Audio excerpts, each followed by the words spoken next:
As we were activists in the early 90s and so on, with all the craziness that was going on then, I mean, you think all this is new. I mean, everything, every group, every organization, every personality, I can give you 15 years ago their counterpart.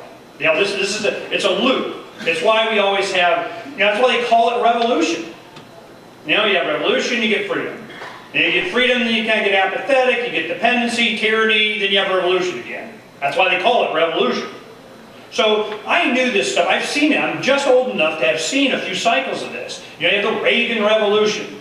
15 years later, it's 1994. You know, you have the Republican Revolution. Then you have the Ron Paul Revolution. This is it's almost like it's a playbook or something. They know that there's another generation coming up that needs to be indoctrinated, and I'll give you proof. As a county chairman of the Libertarian Party in Maricopa County in Arizona, where Phoenix is, I was asked a lot of times to go to schools during election cycles. You know, so for many election cycles, I go and speak at the schools. At first, they would have the Republicans and Democrats and the Libertarian.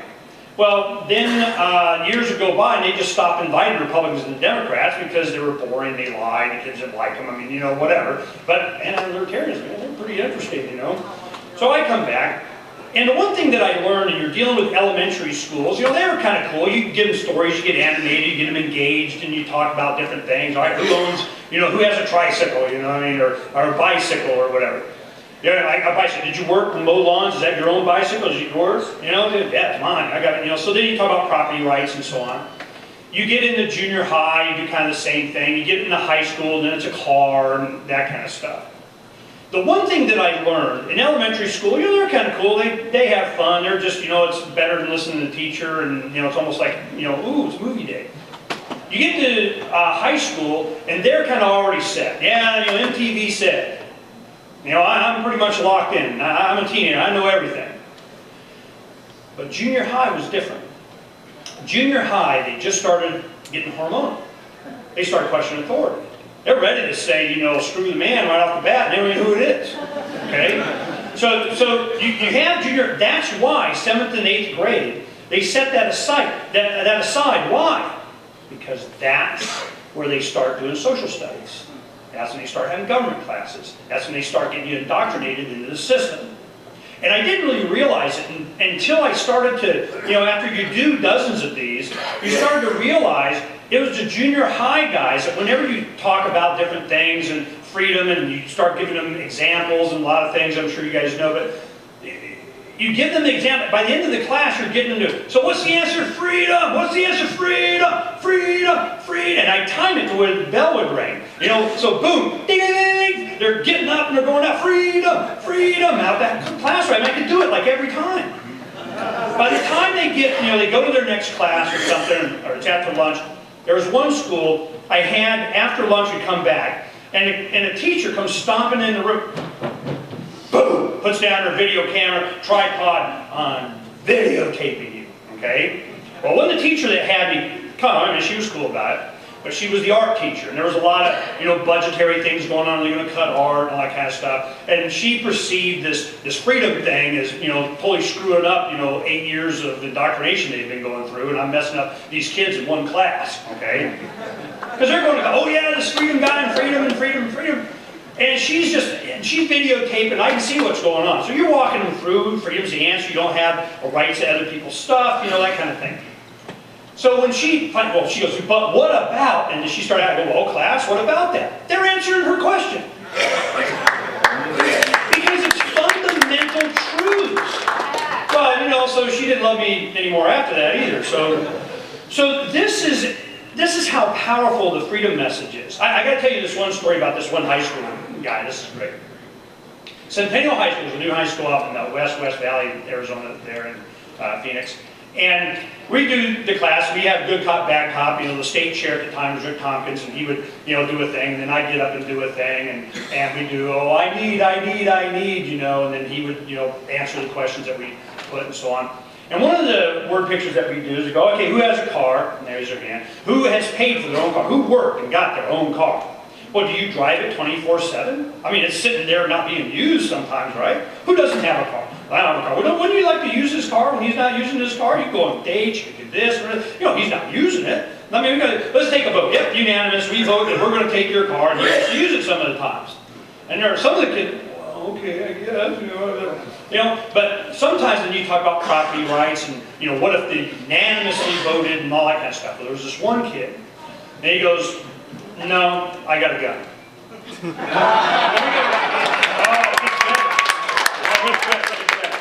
I go, really? Well, we took a vote of the entire planet.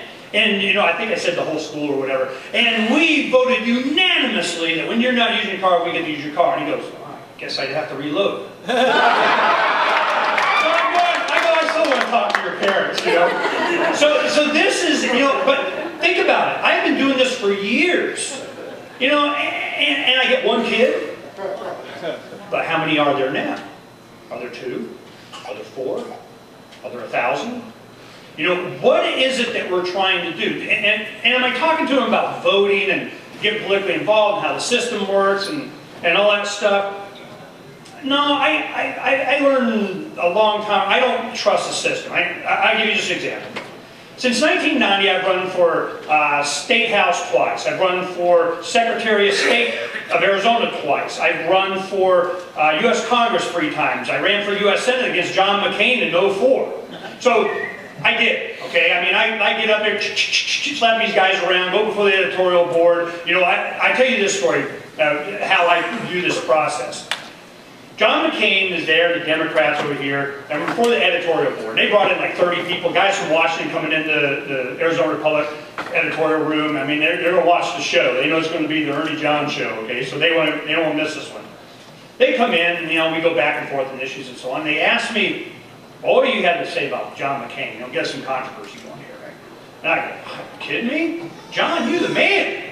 You're the freaking man. We're at war in 2 countries. The economy's doing this, and this. I go through a long list of stuff. And then I go, you haven't even talked to the voters. Yeah, this is the first time that you've come before with us in the same room, and they've already started early voting. I go, you're the freaking man. But and I turn to the editorial board, I go, you guys, you suck. I go, do you think I blame him? Of course he's going to do it. Why? Because he can. You guys are the problem. I blame all of you. Well, of course, I know these guys and so on. They know I mean it. They ain't a friend, though. So this is the kind of impact you can have. And what if you know? I mean, what if you know that the mainstream media, that the media so last century is done? It's done. Everybody's so worried about what the media has to say about something. But the reporter said a bad thing. But the legislator said a bad thing. They said all these bad things. And I'm going, so? Did he spell it right? I mean, because this is my thought process.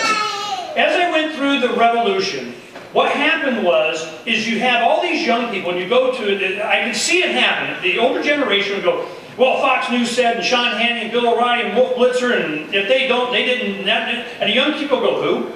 Yeah. What do you know what you're talking about? They don't care. They got their own celebrities. They have their own YouTube channels. They have Freedom's Phoenix. Oh, before I forget, up against the wall, there's some boxes over there, these DVDs you've been seeing, all around, all over the place. I have probably, I don't know, a couple of hundred there. Just to give you, I brought hundreds of them, so that you can take them to use them as just outreach, just giving them out. Because let me tell you what they are. It's Obama deception. So man, right off the bat, you're going to get the Republicans, yeah, I got to watch this thing. It's Obama deception, And it's all it does, it's Alex Jones thing, but what it really does is shows Obama's the same as Bush or all the same. So I'm like, that's good. The double feature along with that is America Freedom to Fascism, Aaron Russo's movie. That's a really good one. When you put those 2 together, and you're going out in the southwest Arizona, we had 50,000 blank DVDs donated to us. Because we have 3 11-stack DVD duplicators. We could do between 300 to 500 DVDs an hour. So we just mass producing these. We're sitting there, watching TV, talking libertarianism, eating pizza, drinking beer, and other stuff. And as we're putting these packets together, then we go out to the RV parks, because that's the only way you can communicate with the retirees now. They're not really on the internet as much, but they got plenty of time to watch DVDs. Sure as heck if it says Obama deception. So we draw them in with that one. Has Freedom of Fascism on it. Then there's a second disc in there that's For Liberty, the Ron Paul movement.